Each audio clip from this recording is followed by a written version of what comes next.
First of all, my guest is, we're going to talk about wine, the Wine Science Center, and my guest is Thomas Hennig Kling. Thanks for joining us today. I really appreciate it. You are, you've been around the Tri-Cities and the state of Washington for some time, and now you are leading the Wine Science Center. How does that feel? It feels fantastic. Yeah. I bet it does, because you're in that industry. Yeah, I've been in wine research and education for over 20 years. I worked at some other places before, and the opportunity to come and work in Washington with this very exciting industry is fantastic. And being able to develop a facility like the Wine Science Center is unique and nothing less than super exciting. Super exciting. Well, if people are recognizing a little bit of an accent in your voice, he's originally from Australia, but he lets me know that he's been around for quite a while. And so I'm thinking that most people in our audience who are serving wine tomorrow on the table are like me, and they're going to be going to the aisle that has Washington wines. People in this region generally only buy Washington. So some of the research and all we're going to benefit from as customers right here in this area. Could you describe for us some of the unique features about the WSU Wine Science Center? Yeah, this new center includes space for teaching and research, and also space for industry meetings. The center was planned from the start with the support of the wine industry, so that we would bring people together, not just for research and standard teaching, but also very strong engagement by the industry. So who will be coming as students to the Wine Science Center or to WSU in general? Are they coming out with a degree, or are they simply learning certain things? Well, we at WSU started an undergraduate Bachelor of Science degree in 2005 and offered it on the Tri-Cities campus, I believe in 2007 for the first time. And it's a 4-year program since 2010 on the Tri-Cities campus. We also offer the same degree in Pullman. There's a total of 90 students in the program right now, about 50 of them here in the Tri-Cities and 40 up in Pullman. Where will those students go to work when they get done? In the industry. Well, I know. I hope so too, but I mean, yeah. How? What kinds of jobs? Many of them will be in vineyard work, vineyard management, and also in winemaking. But a lot of our graduates also go to wine business marketing, to supplier sales. So they either provide services or equipment to grape growers and winemakers, and for that, obviously, they have a big advantage if they know how grapes are grown and how wine is made. Or they might go into marketing the product. So really, the whole line of what happens to make wine and sell it and all of that. From what I understand, and forgive me, but I'm fairly ignorant about it. I certainly enjoy wine, but I may not know a lot about it. But I thought that the University of California Davis program was kind of the gold standard. How will the WSU Wine Science Center and the program here compare to what has happened in California in the past? Well, the program at UC Davis is the oldest program, and it's an excellent program, of course.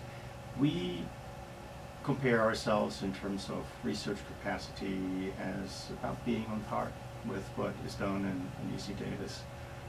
Our undergraduate program is a little bit smaller than Davis, but both UC Davis and our program, there's a third program at Cornell University, all these programs together are not quite able to support, to provide all the educated people we need in the industry in the U.S. So there's a lot of demand for our graduates. Wow, okay, so if people are thinking about, I'm looking for a career opportunity, this sounds like it might be a good one. They're going to find a job afterwards. Yeah, in fact, there was a market analysis done for just Washington State, and that said about 40 graduates with a bachelor's degree are needed every year, just in Washington. Of course, we have a growing wine industry in several other places too. Well, where did the money come from to build and operate this program? The biggest donor was the Washington wine industry itself, through the Washington Wine Commission. And the Wine Commission will be providing $7.4 million towards the construction and equipment of the center. Then we got grants from the Washington State Economic Development Agency and also from U.S. Department of Commerce for building and equipment. And then the rest is coming from many, many private donations. The total budget is $23 million. So the wine industry itself understands the importance of this. I am curious as to know what kind of research. I'm assuming the research will benefit them as either the grape grower or the wine makers. What kinds of research will be going on at the Wine Science Center? Well, our research here, of course, is focused on supporting the Washington wine industry, providing unique opportunities for either new vineyard management techniques, new vineyard development, and also for winemaking. Broadly speaking, it's about sustainability. We want to do things right and well in the vineyard, how we use the land, how we use the water. And it's about quality. Where does that unique quality of Washington wines come from? Why do they taste so excellent and so distinct? That there are many answers to that, and those are some of the issues that we look at actively in our research program. And where are the students coming from? Are these mostly Washington residents, or are people coming from other parts of the state or even other parts of the world? For the undergraduate students, they're primarily Washington State, Oregon, but we have undergraduate students from other places in the U.S. too, very few international students. On the graduate student side, though, probably half of the students are international students from many places in the world. And they could be right now at any of the 3 different locations that you mentioned, Prosser, Richland, or Pullman? That's correct. Yeah. Well, what do you see as the future? I mean, do you see Washington getting bigger in terms of wine production, quality improvement, or, I mean, where's the future? The industry is growing very rapidly. Last year, over 2013, the industry grew by more than 10%, which is a very strong growth rate for an agriculture-based industry. And the forecast is that this is going to continue at an average rate of 5+%. Demand is strong for Washington wines because they're so excellent, of course. We see, of course, opportunities to work on the unique quality of Washington wines to make them even more successful in the market. How are Washington wines right now comparing with, I mean, California has always been viewed as, I guess, the sort of the wine center of the United States, also New York. A lot of states seem to be getting into wine production. They realize it's, the American taste for it is increasing. More people want this product, and so why not get involved? How do Washington wines stack up? Very well. You can look at ratings that Washington wines receive from national, international wine competitions or wine reviews. In fact, Washington State wines receive a higher percentage of high quality ratings than any other wine from other states. When you look at the percentage of Washington wines that get, for example, 90+ points on that 100-point scale, we have more wines there than California or Oregon is. We recently were ranked, received several rankings in the top 100 wines of the world. So, and that, the number of Washington wines ranked on that list has grown over the years steadily as well. So there's very good indications of how well the quality is perceived. Mm-hmm. Where does this quality come from? I mean, is it literally where we're located, how the grapes are grown, unique qualities that we have about growing grapes? What is it? It definitely starts with the unique growing environment that we have in Washington State, primarily in eastern Washington, where almost all our wine grapes are grown. It's a unique environment that has wonderful sunny growing period. We have cool nights. We have fantastic soils. We're fortunate to have water, the additional water that we need to supplement the plant production. And we have a very dedicated and I think well-educated wine industry that takes advantage of what the environment can provide. Mm-hmm. So it takes both. We're in the right place, and we have excellent people that are working very hard to keep improving our quality. Let me ask you one other question along that line. And do you foresee that that a lot more acres will be planted of wine grapes in the, like, let's say the next 10 years? Oh, absolutely, yeah. The growth in wine production is all from additional acreage. We're at about 50,000 acres right now. And if we grow at 5%, there's more than 1,000 acres every year that need to be planted. Mm-hmm. We can't produce more grapes from the same acreage. We have to keep growing by planting new vineyards.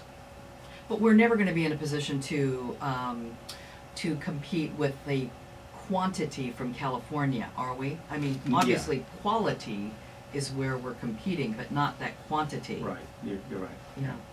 Well, Pete, we better take a break here, but we'll come back in a moment. I want to understand sort of the relationship that the Wine Science has with San Michele, and much more. Hey, if you've got questions, we're here to answer them. 547-8726. We're back in a moment.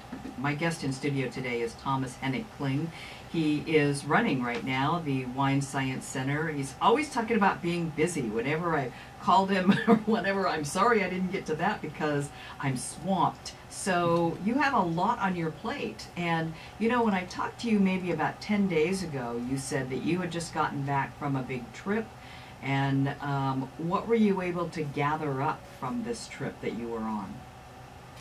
Well, this trip supported our effort to strengthen our collaborations with international partners. So I hoped a researcher from Switzerland who's going to be here next year on a sabbatical, working on a couple projects with us. Great. So does the Wine Science Center create this this carrot? Is it easier for you to attract some of the great minds around the world to come here and help us out, basically? Absolutely. Yeah. It really helps us bringing in collaborators from other universities, postdocs, graduate students. It's a wonderful space to work, and so it opens up a lot of possibilities for us. Mm-hmm. So my question before we went to the break was about San Michele. So I know that the actual name of the Wine Science Center, isn't it San Michele Wine Science Center, and where does WSU come in? Tell me, what is the actual name? It's the San Michele Wine Estates WSU Wine Science Center. Whoa. Okay. So what is their relationship? They've been a long-time, very strong supporter of the program, providing funds for research and program operations, scholarships, and directly for this building too. Mm-hmm. So the naming recognizes their huge contribution to our work, work for this industry. They are the largest wine producer in the state of Washington, aren't they? Yeah, that's correct. Yeah. And you had mentioned this before, but I think it's kind of fascinating that the grapes are grown in eastern Washington, but then they are transported often to western Washington and bottled, and is that typical process? They can't grow the grapes over there, can they? Because the environment isn't ideal. Yeah, on the west side in the Puget Sound area, there are some small vineyards, probably less than 100 acres total. Oh. Compare that to 50,000 plus acres on the east side. And there are some varieties that do quite well in that much cooler growing environment, wetter environment. But so you're limited in what varieties and how many different ones you can grow. The east side here provides conditions for quite a large number of great varieties and to do them really well. Mm-hmm. I haven't heard of this, so I don't know, but do we have basically corporate farming involved now with wine grape production? I'm not sure what you mean with corporate farming, but there are some big businesses that can afford to plant 1,000 acres and more. Many of the large grape growers are also tree fruit producers. So there's a very nice synergy between those two industries in terms of sharing equipment and people. In fact, that's one of the biggest benefits is you can have a work crew and keep them busy all year long by moving them to different operations in the orchard and in the vineyard. Mm-hmm. Well, I think what we have seen, if we drive around eastern Washington, is that we see some of the fruit orchards being uprooted, taken out, and replaced with grapes. Is that happening too much, or are we just